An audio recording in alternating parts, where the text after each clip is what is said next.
Hi, guys. Welcome to Partially Impartial. We're putting together another show with our new name and trying to build up our audience again and our subscribers. So it would really help us out if you guys would give us a like and or subscribe. We've got a mixed bag of topics to cover today. The mood of the virus seems to be more that we're starting to come through this recovery, and a lot of people kind of thinking that it's over. But from my perspective, there still seems to be quite a bit of things going on, numbers wise and articles, and especially in other countries. So we'll still be covering the virus a little bit today. And my co-host CJ, he just had surgery recently, so he's taking a break. And we all hope that he has a quick recovery. And that being said, we did get one of our regulars back on for another episode. So thanks for coming back on, Sheldon. Yeah, thanks, man. Glad to be here again. So, some of the topics we'll be covering. We'll be talking about the virus and how the recovery is, and we'll go over the numbers. And then we want to touch on some of the police brutality things that have been going on. This just barely happened just the other day in Minneapolis with a dude named George Floyd who actually died from the incident. And then we want to cover a hurricane that's going on in India. We'll probably touch on that a little bit and a little bit of other global warming news. And then we'll end with some of these big questions that I wrote that I don't think anyone really knows the answer to, but I think they're really important questions when it comes to this whole recovery. So, how have you been feeling about the whole recovery in general? Do you feel like people are taking it and handling it really responsibly, or do you feel like we're opening too early? I feel like yes and no. I feel like there's people that are being responsible about it, and social distancing. Like I think that restaurants and things like that are taking precautions in the right way. I haven't stepped foot inside of a sit down restaurant. Actually, I take that back. I have, but there was no one there. It was up in the middle of the mountains. So, but I haven't. Other than that, I haven't gone inside a sit down restaurant since they've started opening things back up again. Mostly just order from the drive through or you know Uber Eats or whatever. So, so yeah, I think that. But I do. I mean, with the numbers that we've kind of talked about a little bit before, and that you're going to go over in a minute, um, definitely are telling that this isn't slowing down by any means.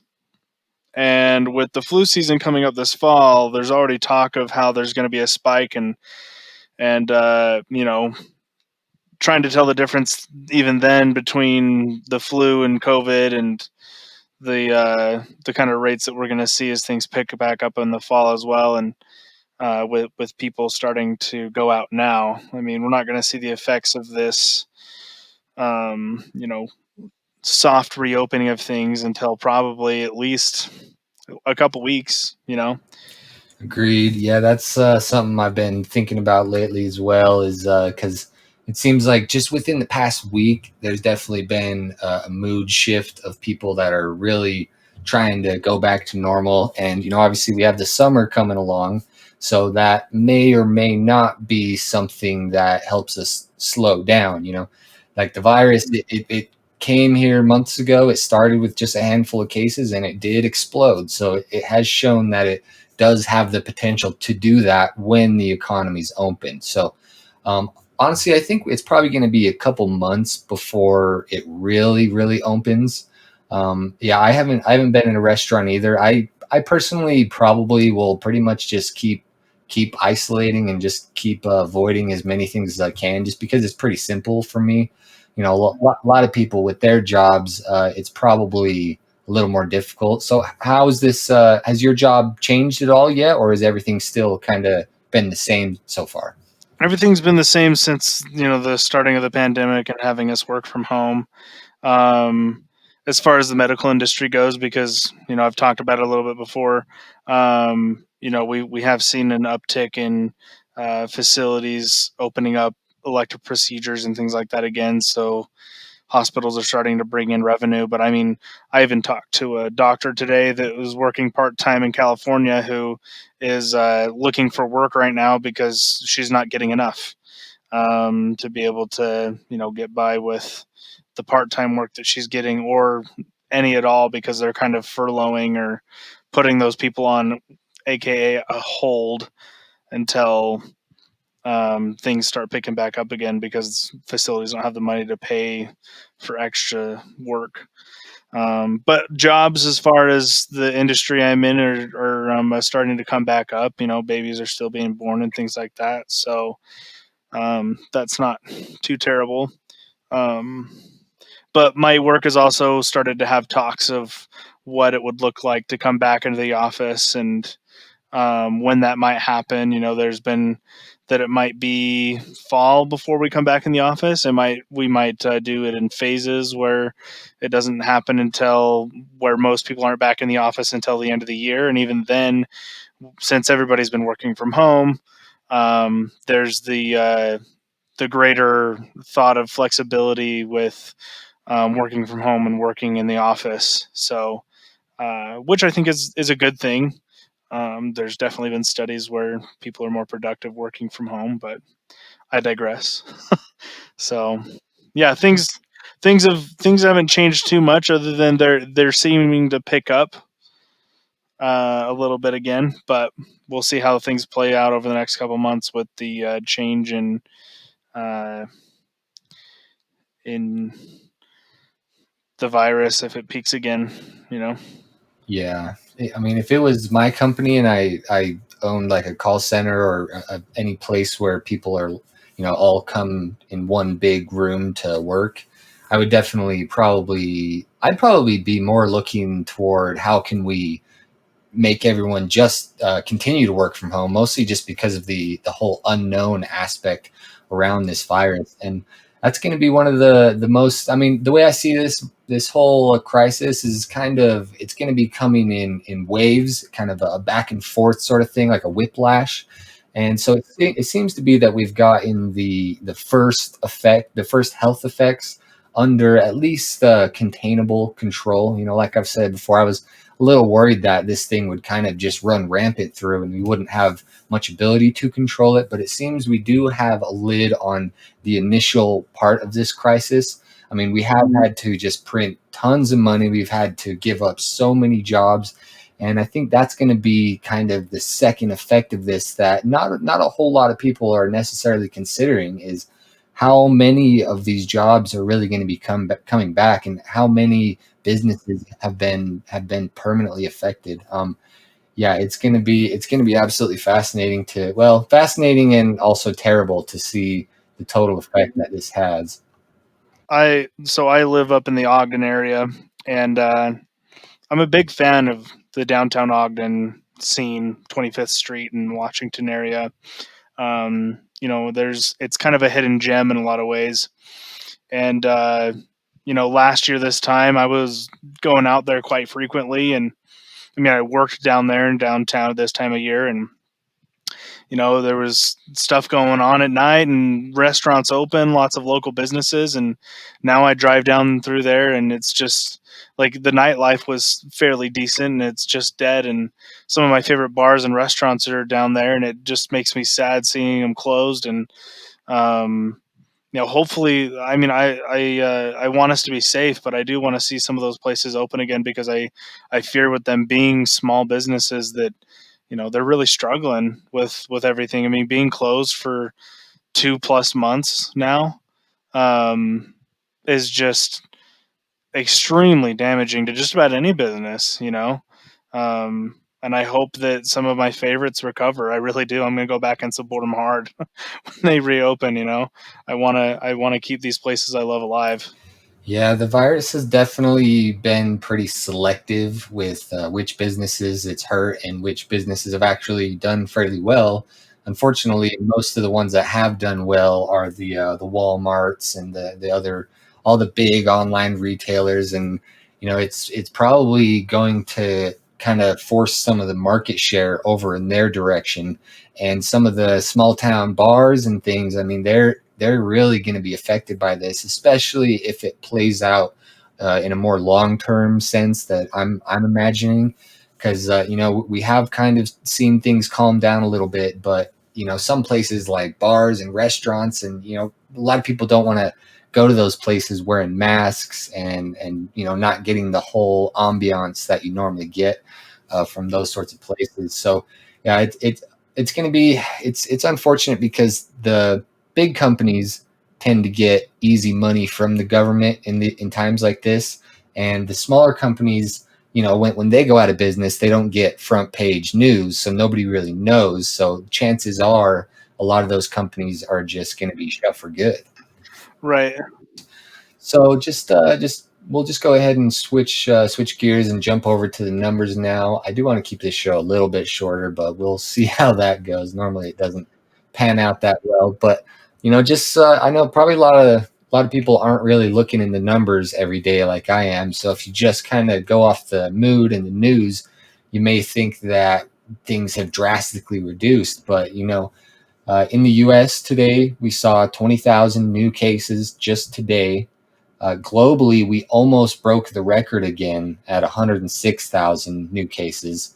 And that has a lot to do with Brazil, and Russia has picked up quite a bit as well. And, in the US, just the other day, we broke 100,000 total deaths, and we are up to 102,000 now. So 1,535 of those happened today. Over the weekend, we did see quite a bit of a reduction, which happens every weekend, and especially Memorial Day weekend. This was dropped to around 500 or 600 for each of those days, and then right back up to 1,500. So that's just about the leading cause of daily death in the U.S. is still this, and there's the whole economy and everything is basically pricing in that this is all over, and it's going to be very interesting to see if this actually slows down in the summer. So looking at the active cases here in the U.S., I still haven't seen this number go down. It's definitely going up a lot slower now, but there's still the highest amount of cases active right now as there has been this whole time. So we still haven't seen that number go down at all. And same with the serious or critical. So right now is the highest amount of people that we've had in hospitals in the ICU. It's currently right now. Um, so yeah, like I said, Brazil is definitely in the epicenter of it right now. There, Bolsonaro has been really just shrugging off this whole thing this whole time, but I know a lot of people are starting to take it serious now. I keep seeing videos of people just burying body after body, and it's unfortunate because many countries have gone through this exact thing of just rejection, rejection, rejection, and then it gets so bad that they just can't reject it anymore, which really just goes against the whole narrative that this is the government trying to scare everyone. Because if that was the case, then why would they reject it as long as they possibly can? They don't want this narrative to spread, actually, because they want people to be productive and consuming. And so they, kind of opposite of what people normally think, they actually want people to not be afraid. And so that's why so just country after country after country has been caught off guard, besides a few of them like South Korea and Taiwan. And I heard of one other small island. I believe what they did, since they were such a small island, they actually just tested everybody on the island, and then they said, all right, nobody can come in the island anymore, and then they just don't have to socially distance. Everything's open. I can't remember exactly what island that was, but that's very, very smart of them. So looking at some of the states here, New York still seeing about 100 deaths per day. I wonder if that's going to go down. I feel like New York is probably going to be pretty slow to open things up, just because they know how quickly it can spread there. So they're probably going to really take their time with it. And like I said, probably all these states, this is going to be a very, very slow process. Probably every 2 weeks they'll try increasing it a little bit more. And then, because if you give that 2 week delay, then you can see like, okay, now that we're opened restaurants to half capacity, have we seen an increase? Now that we open parks, did we see an increase? So that's probably what they're going to do, is just this really, really slow opening. Still 1,000 cases today, new cases in New York. California seems to be getting quite a bit they kind of had a lid on it for a while, but they had 1,700 new cases today and 100 new deaths. Connecticut here, they're still seeing quite a bit. I'm keeping a close eye on them because they were one of the first to really start opening. And then in Utah, the state that I'm in, it doesn't. It's we've just been so flat here in Utah. It hasn't been bad. We had 105 deaths total, 4 of which happened today. But we're still kind of just flat there. So it hasn't really like gone down in Utah, but that's because it was never really that high to begin with. So we've had 86 today, and it seems like we've been kind of bouncing between 86 and 150. And that's probably about what we'll see for many, many months to come. And it's probably going to put a lid on exactly how much we can open. I mean, if everybody just wore masks and really took this thing seriously, then we could really open up the economy a lot, which is a little ironic because it's the people that want to open the economy that aren't willing to follow the rules. So they're kind of forcing us to probably most likely have to close down again. And there have been other countries that have had to have some shutdowns again. So, like China, which obviously we're getting really bad data from them all the time. But it is very likely that we are not through. We're not through the worst of this, and especially when it comes into fall. Was there anything you wanted to add to that before we move on? I mean, the only thing that I kind of wanted to add to it was just the fact that like I think the reason why we see the spike that we do in places like California and New York and things like that is the states with higher touristy places are the ones that we've typically seen with larger impact. Washington, California, New York, the eastern seaboard for the most part. Like not a crazy amount, but still enough. And so those are kind of the places that we're seeing the biggest spikes, or the flattening not have happening as drastically as places here like Utah.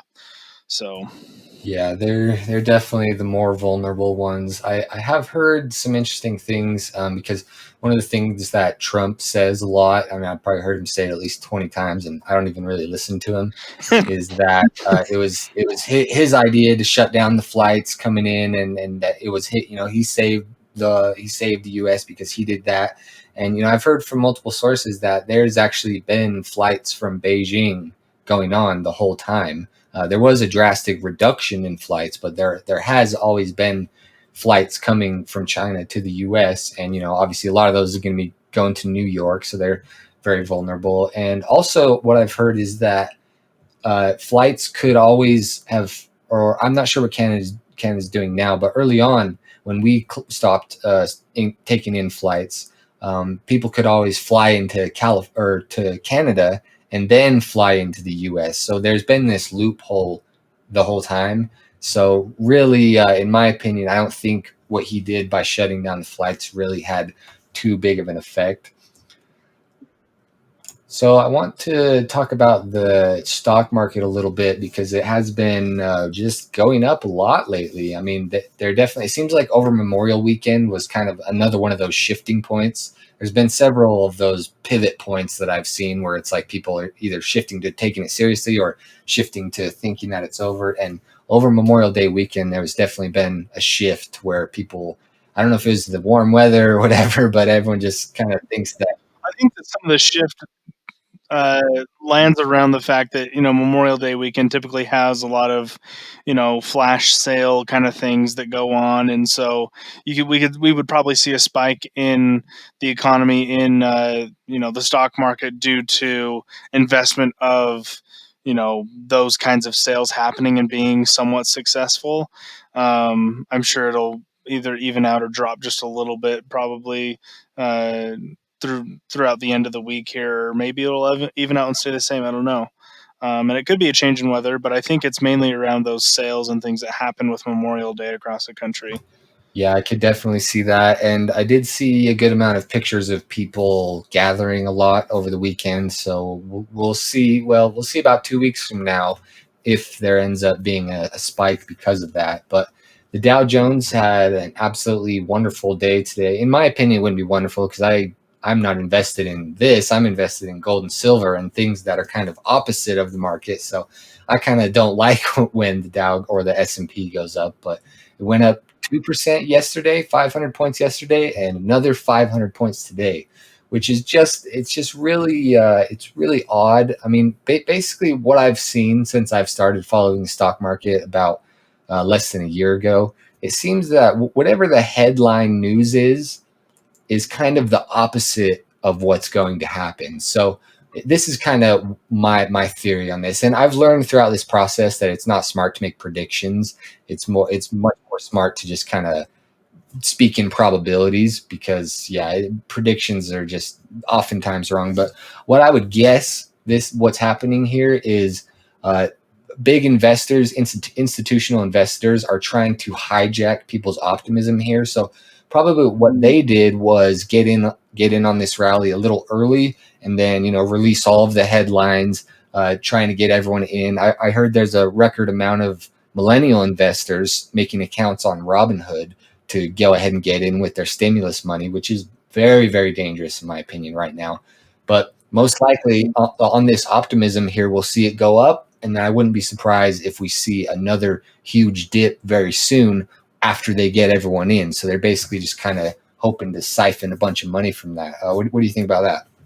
Well, I'm actually kind of curious to understand your opinion around why you find it dangerous for millennials to be investing with their stimulus money into the stock market right Well, now. so stock market's a really broad term, obviously. So you could get in on a lot of different things, but on kind of these really common indexes, the Dow, the S&P, Nasdaq.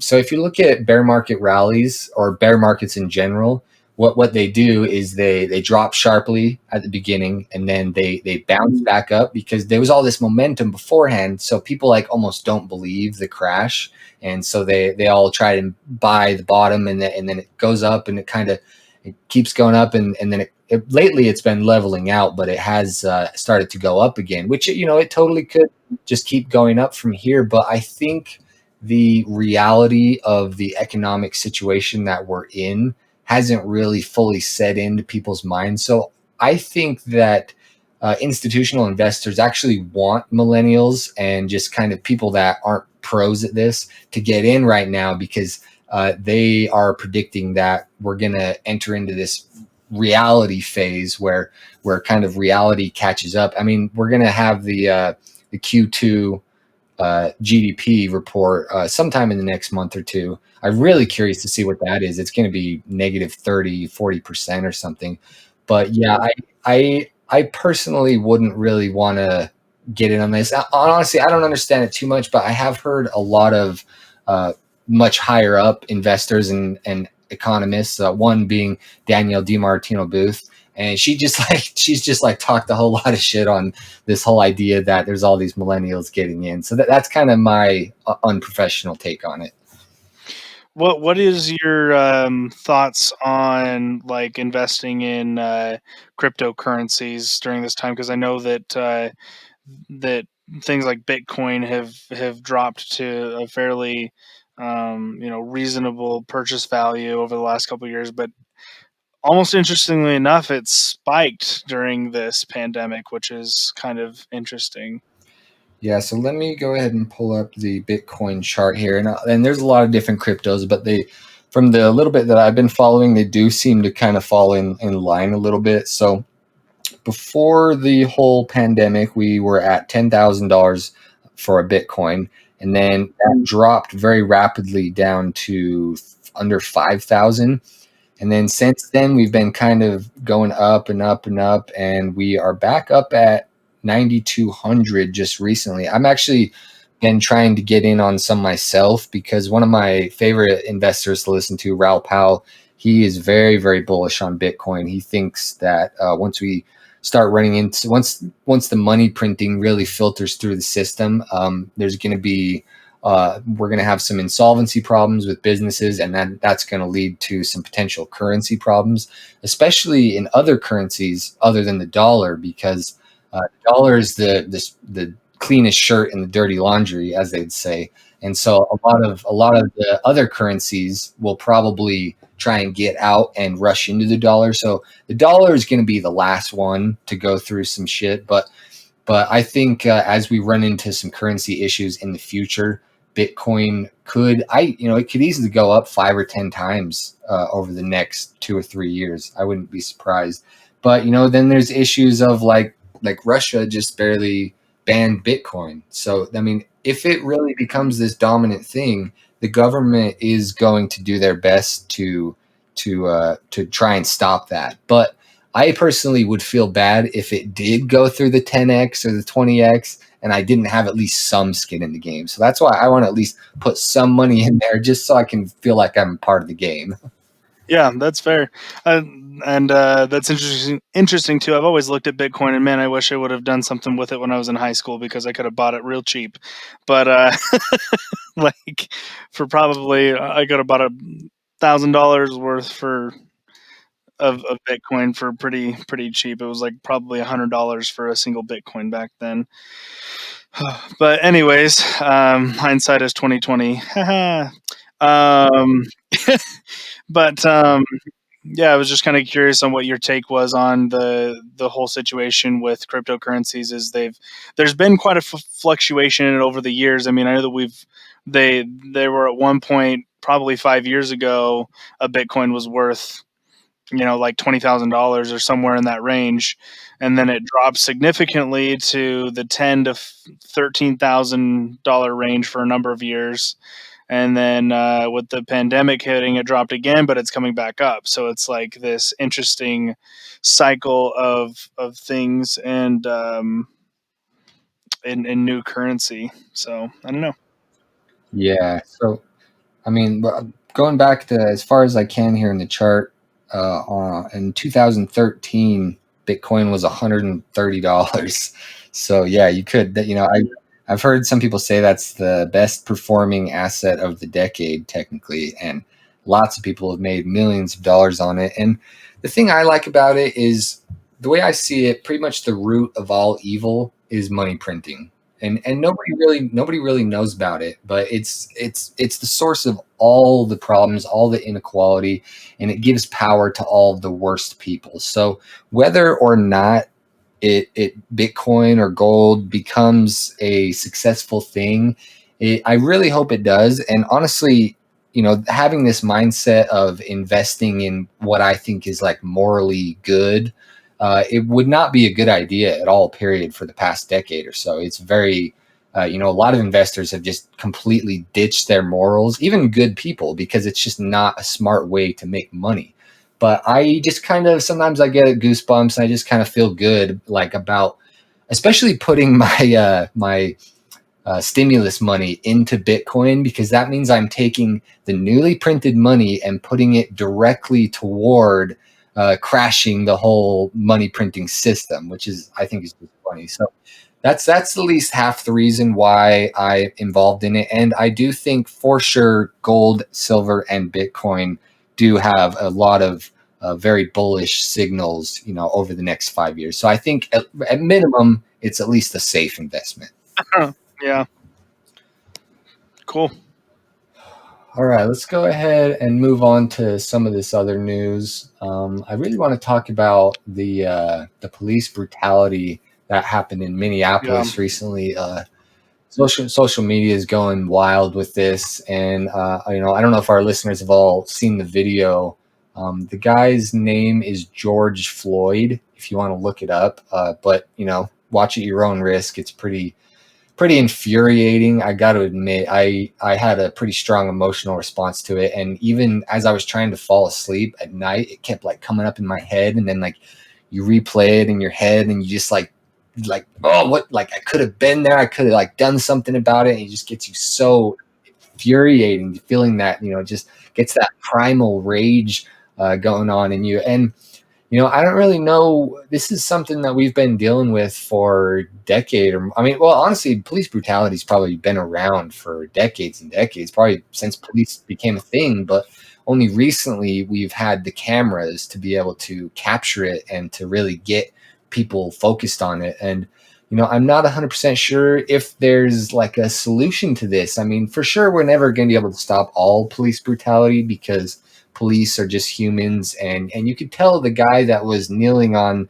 the gentleman's neck, he was in a prideful place at the time, like, especially because there was a bunch of civilians telling him to get off. You could see that he just was stuck in his way and he didn't want to get off just because he didn't want to be told what to do because he was the one controlling the situation, and he Well, it was probably thought, interesting too. Sorry to butt in, but I actually saw another picture online that was taken across the street, in the same place where those police officers had that man down. And I always thought it was interesting when I first saw the report that there was 4 police officers that were fired, and in actuality, there was actually 4 police officers at the scene. There was the one that you saw kind of crowd controlling, standing up.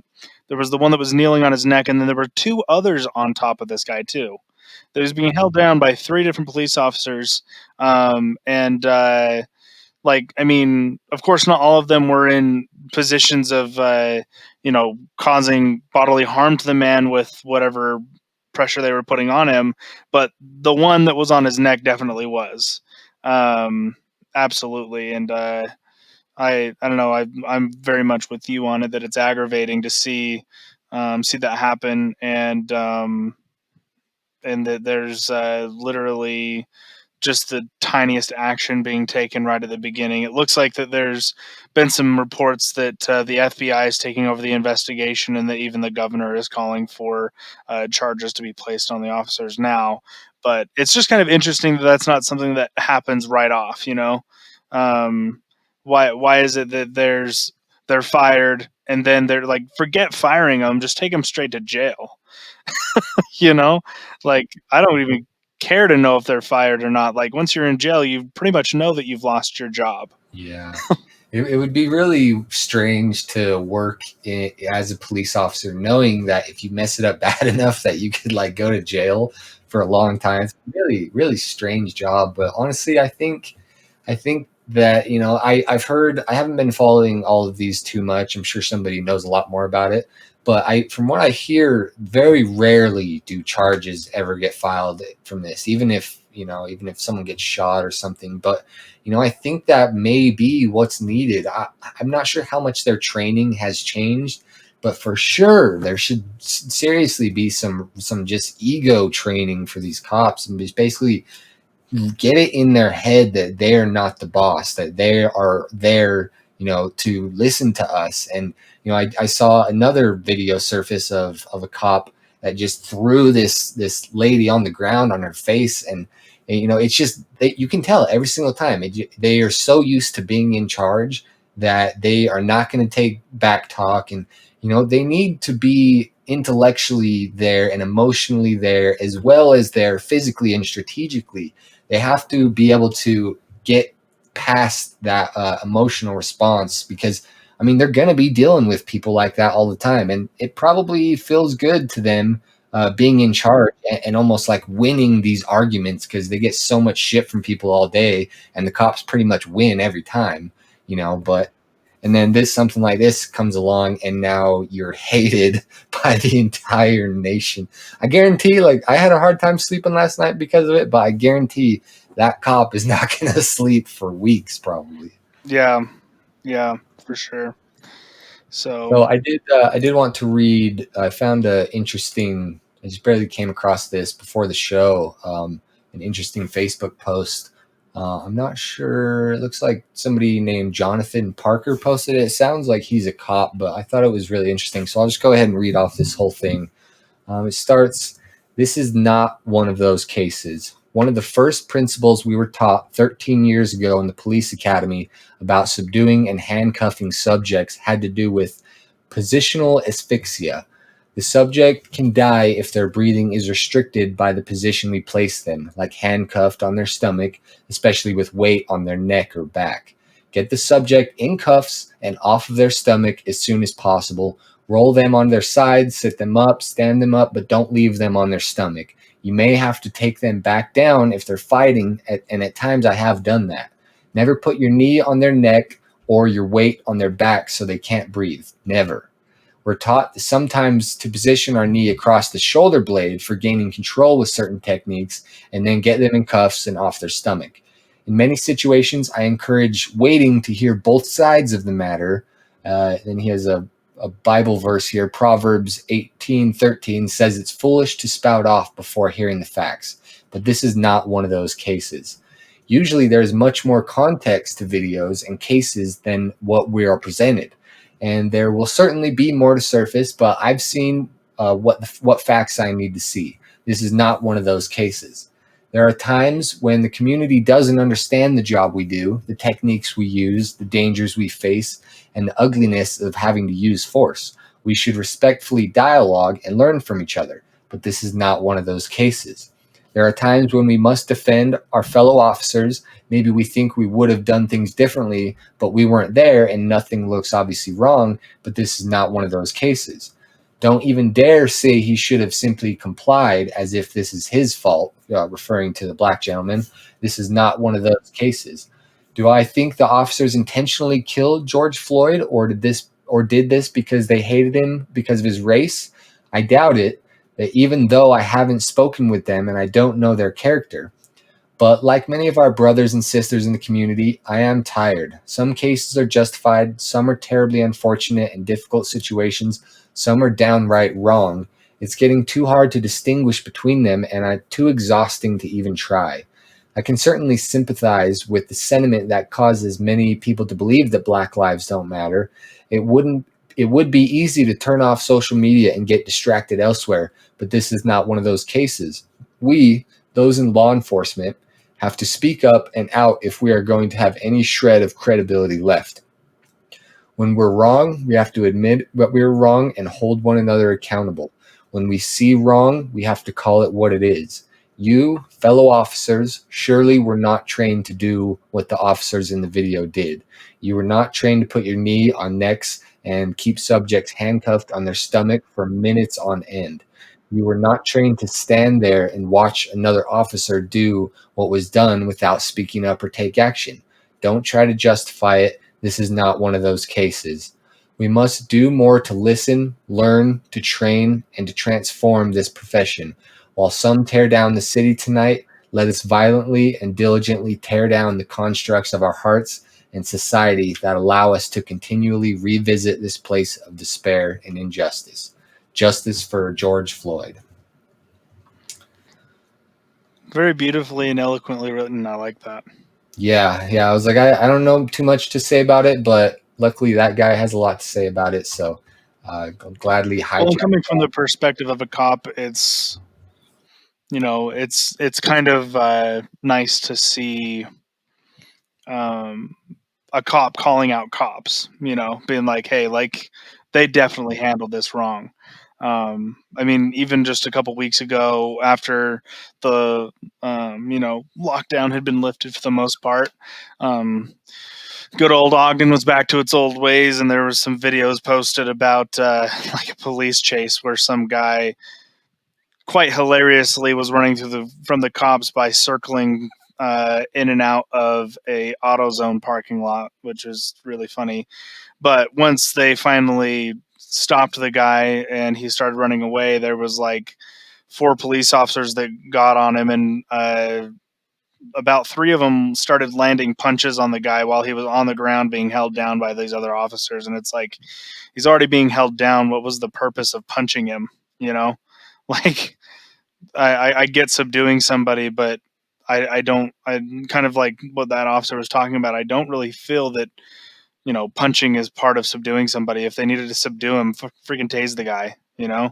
There's other ways to subdue someone than there's just and it's more of the act of physically punching or hitting someone when you're in that line of authority that makes it look bad. It's just that psychological idea of punching somebody when you're in a position of authority, rather than using something that is designed to subdue people, rather than some physical means of force. Does that make sense? What I'm trying to get Yeah, at? Um, definitely. And yeah, I think it comes down to just anger a lot. I know just being a dude myself and growing up, there's just times where you just want nothing more than to just punch somebody. And especially it's like, in those quick reaction things, it's just, I could easily see that slipping out from these cops. And unfortunately, when you do use excessive force, it makes them fight back, which then justifies more excessive force. So it creates this perpetual thing. And you could see it. You could see the black dude when he was being held down, like he was having difficulty breathing, and so he was struggling. Like exactly what you would do, and then your struggling justifies more restraint. Very frustrating to watch, and very difficult to imagine yourself in that situation. Yeah, for sure. So we'll go ahead and switch gears here now. I did want to touch on a little bit of climate change news. Unfortunately, one of the topics I enjoy talking about least because nobody really cares, and a good portion of people think it's completely fake, but I've done enough research to know that it's completely true. So, and definitely going to be affecting our lives here in the next decade, 2 decades, 3 decades.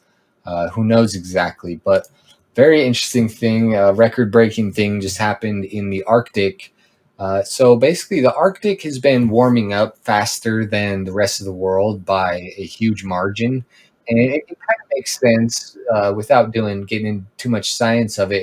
It's the coldest place on the planet, so if the carbon is capturing all of the heat from the sun, then the coldest place is going to be the place to start heating up the most. So uh, I'll go ahead and read off a little bit of this article. I thought it was really interesting. So the article is titled "It hit 80 degrees in the Arctic this week." Just let that sink in. Like I don't even think it's 80 degrees in Utah right now, and it hit 80 degrees on one of the coldest places on the planet. So this story will provide important context for the headline, and I encourage you to read it. But really, the headline tells you what you need to know. It was 80 degrees Fahrenheit above the Arctic Circle this week. A little farther south in Siberia, the region of the world we reference when we want to connotate something cold, it was 86 degrees Fahrenheit. Arctic sea ice in the neighboring Kara Sea took the deepest May nosedive ever recorded. Oh, and random swaths of the region are also on fire. Things are extremely wrong. Let's start with the heat above the Arctic Circle. Mike Rantanen, a researcher at the Finnish Meteorological Institute, flagged a map showing blistering heat across western Siberia. The region has been the epicenter of an explosive heat wave that has rippled across the Arctic this week. Models forecast temperatures there will be as much as 36 degrees Fahrenheit above the normal. So if you take the average between like 1850 and 1950 and come up with an average, we're 36 degrees above that for this time of year. The heat could break a bit by the middle of next week, but widespread warmth will continue to grip the region. The primary reason for the heat is a so-called upper-level ridge, an omega-shaped high-pressure system which allows clear skies and sinking air motion. The Rantanen told Earther in a Twitter direct message.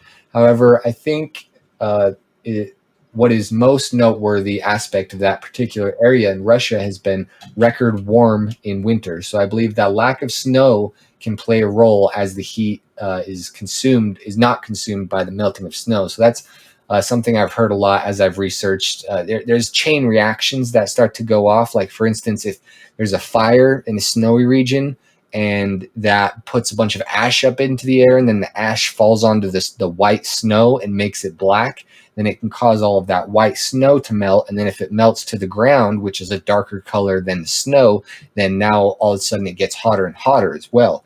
And that can happen with the Arctic ice sheet as well. It's one of the feedback loops that we're most worried about as the Arctic disappears year by year, is the reduced albedo, which the albedo just measures the reflectiveness of an area. As the Arctic gets smaller and smaller every year, it creates less white on the globe and more dark blue.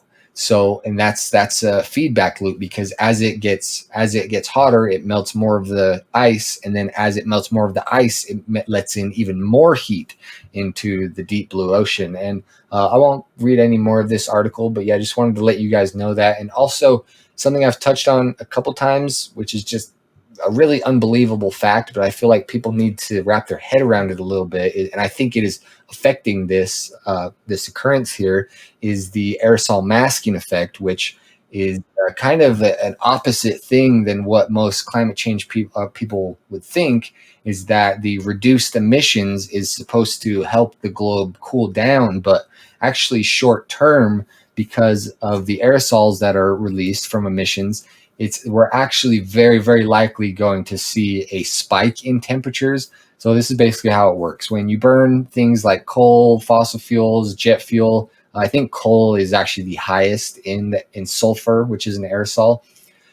When you burn them, you release the carbon into the air, and then you also release aerosols into the air. So the one that everyone knows about is carbon, which captures the heat, and that hangs around for hundreds and hundreds of years. So it actually, from the time you burn the fossil fuels, there's like a 20-year lag from when you're actually going to feel that heat on the globe and be able to measure that heat.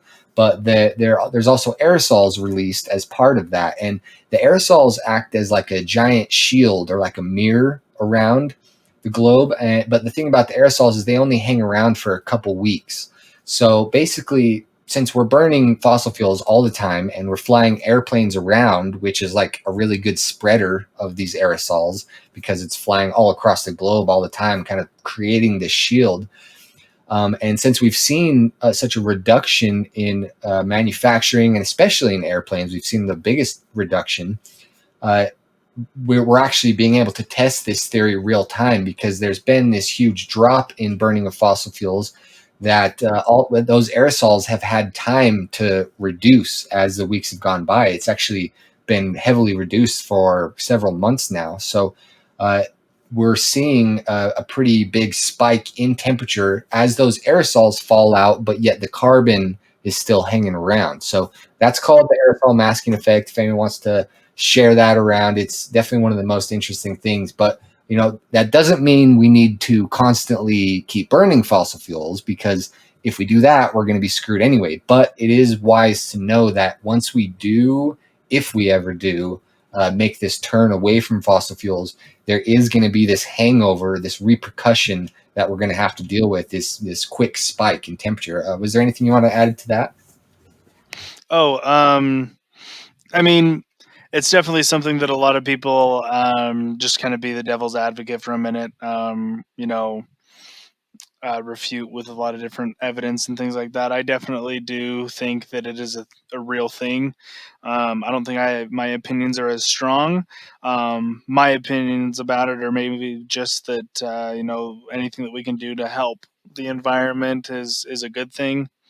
And with everything that you mentioned, I definitely think that you know carbon. We do know that carbon holds heat, and the aerosols kind of reflect it. So we may see some changes. I mean, I just here in Utah, I feel like the weather has been a bit different this year. It's felt like a much cooler May than I've felt in a long time. The spring has lasted longer, I guess. Maybe it hasn't gotten hot as quickly or stayed as cold as long.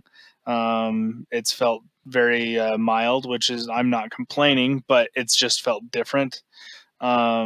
And I think that even some of the things that we've seen with pictures just after the pandemic started of pollution going down in places like China and India, it's very telling that the way that we've been treating our globe for so long, and we go to almost 3 months without as much driving as we have over the past 100 years.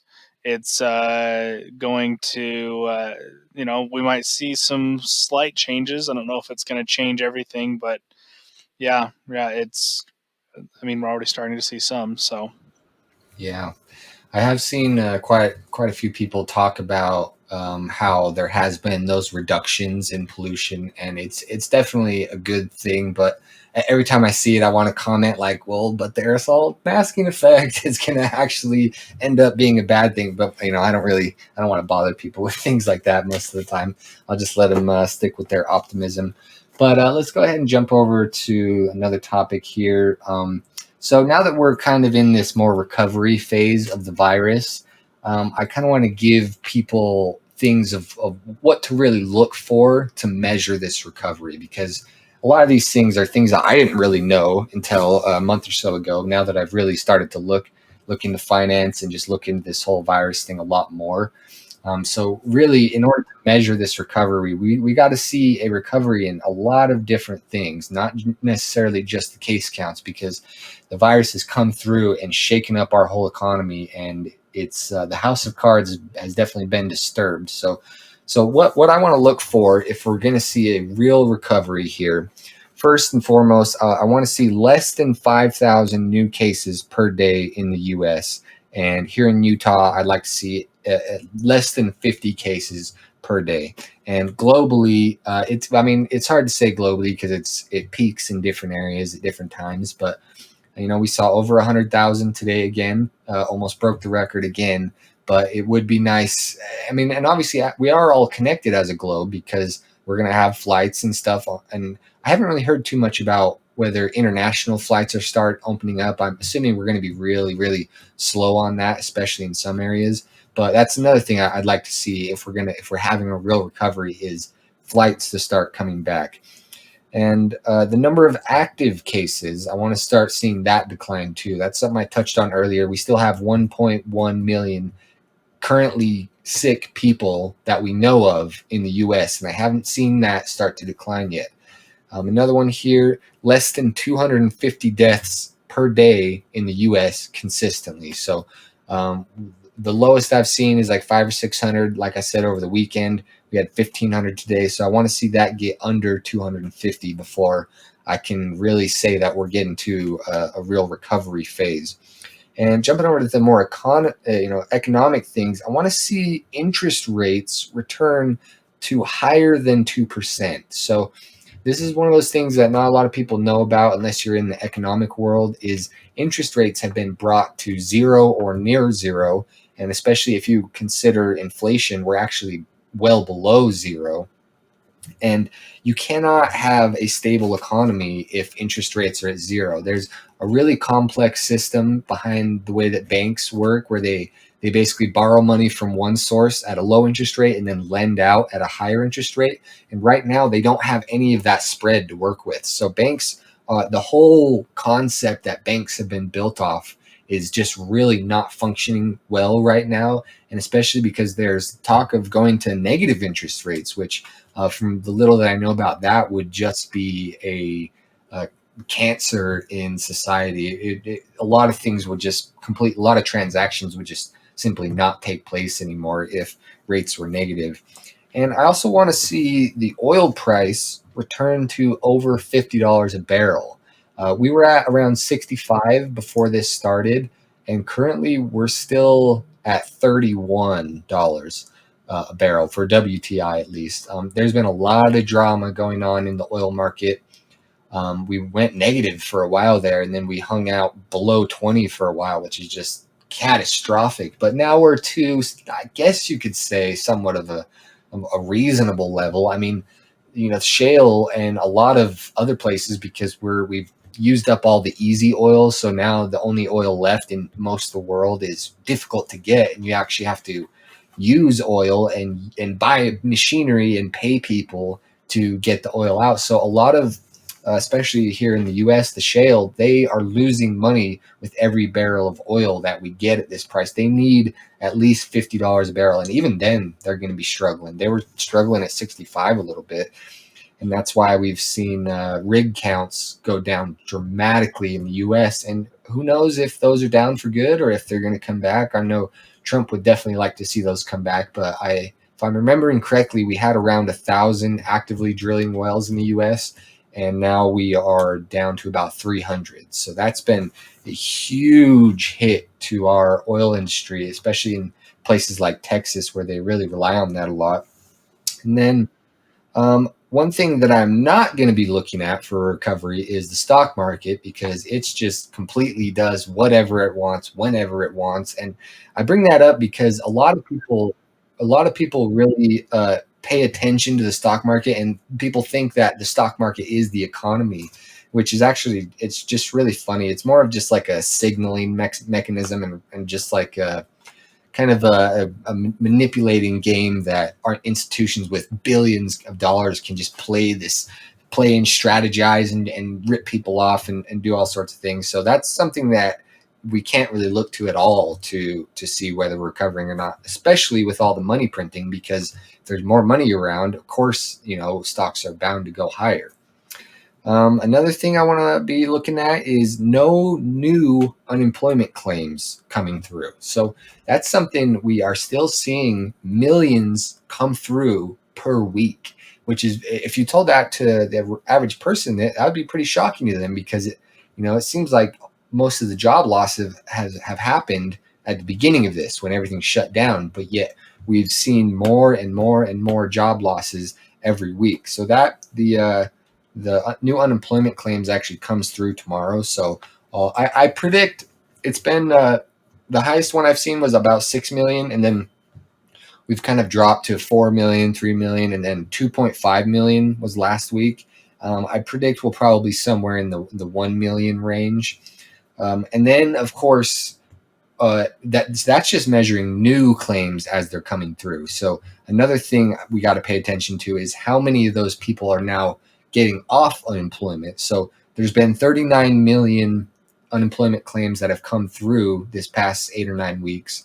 And so how many of those are actually going back to work now? It will be a very good measure of, and I think that's going to be a long, slow thing, and that's why I really want to pay attention to that, because it's not a real it's a real honest indicator, in my opinion. If we get those jobs back to where they were, and they were at a good place before this, so I think that's a really important thing to pay attention to. Another thing here is I want to see the Fed's balance sheet stop going up dramatically every week. This is another thing that not a lot of people know of, because I didn't even know about it a couple months ago. And so the Fed's balance sheet is basically the Fed printing money to stabilize the bond market, which the bond market is, when the government needs to spend money they don't have, they issue bonds. And so they've been issuing tons and tons of bonds lately, but this is directly tied to those the low interest rates that I just talked about. And so who wants to buy bonds from the government at 0% interest? Why would you lend money to the government for 0% interest? It doesn't make sense. So what they've been doing is just printing money to buy the bonds and keeping them on the Fed's balance sheet.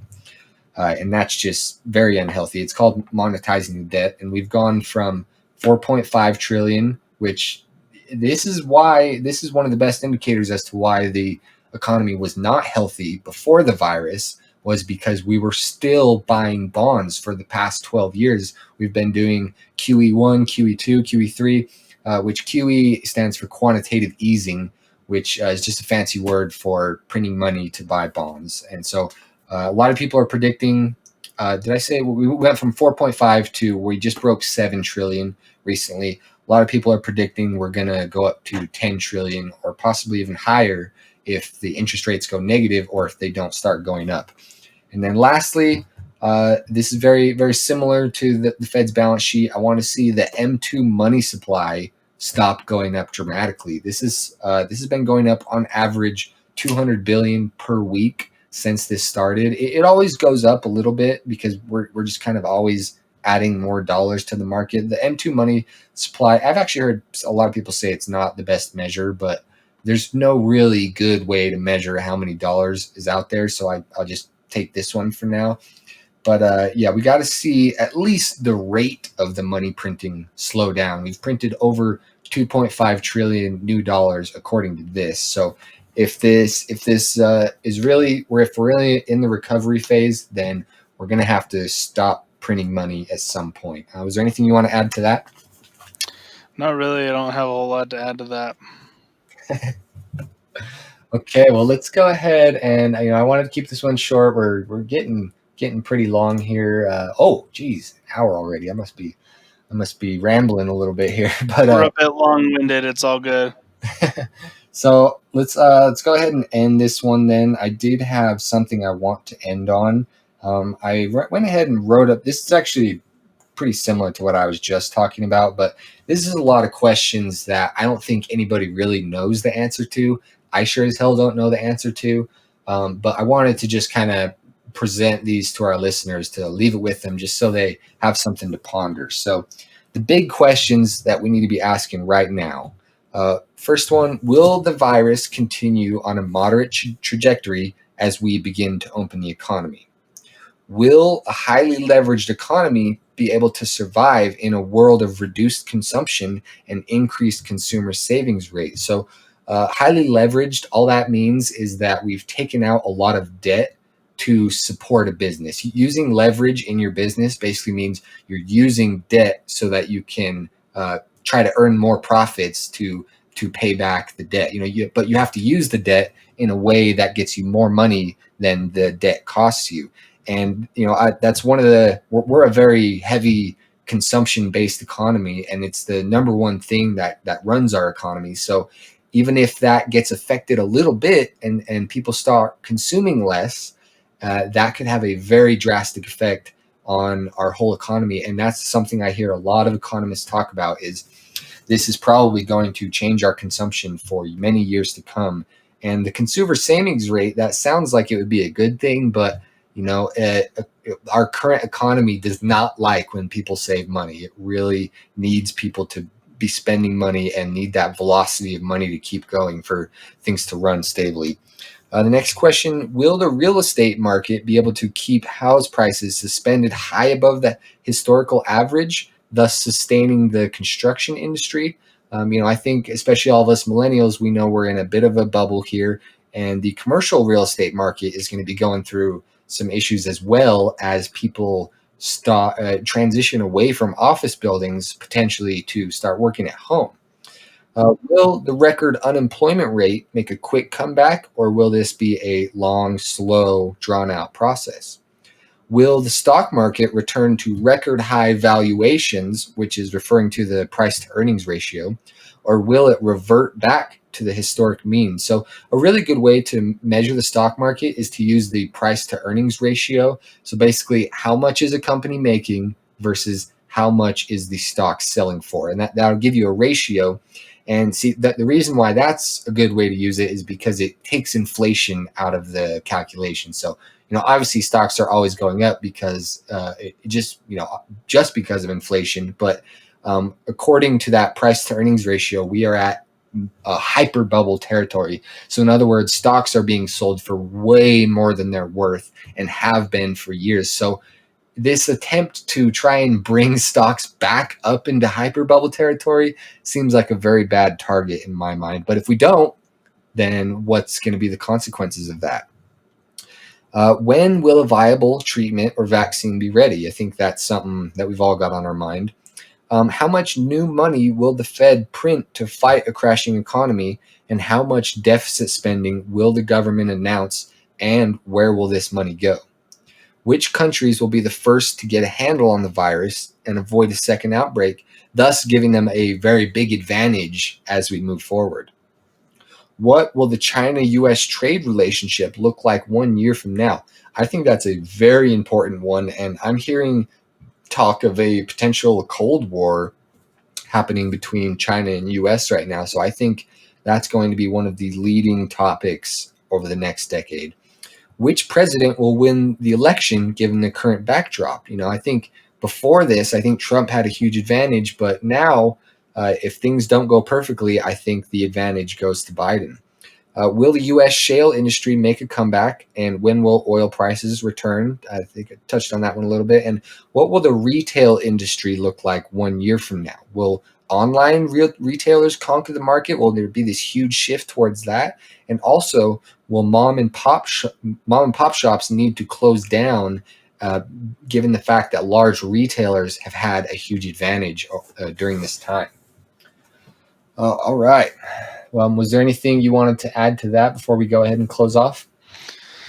No, I mean, just on your one question around the possibility of there being like a vaccination, I kind of wonder if there really will ever be one because of the way that the virus is. It's so similar to the common cold that I've heard people talking about how, I mean, how they think or they're unsure that it's possible that there could be one.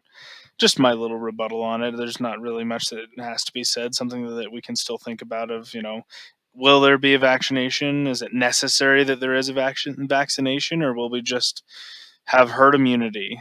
What will that look like? So I think there's a lot of questions. Yeah, I agree. I've heard very similar things around the virus, and that's been one of the things that's been keeping the stock market shooting up and up is all this news coming out about a potential vaccine, which, in my opinion, I think they're being hopeful. But, in the stock market, you don't need truth. If people, if a lot of people buy on hope, let's say, and maybe you don't even believe there's going to be a vaccine, but because an article came out about a vaccine, you buy it just because you know that a bunch of other people are going to buy it. So that's kind of how that's been working. But yeah, it's been an excellent conversation with you, Sheldon. I'm really glad we got you on the show, and I'm sure we'll have you on again at some point. Thank you. Yeah, yeah, for sure. Look forward to being back sometime. Appreciate the offers of being able to be a part of this. So Awesome. Well, I want to thank all of our listeners for checking us out. Like I said before, give us a subscribe and a like. We have pretty much very little amount of subscribers on this channel since we switched, so I really want to build that up. And yeah, thanks for tuning in. We'll see you guys next week.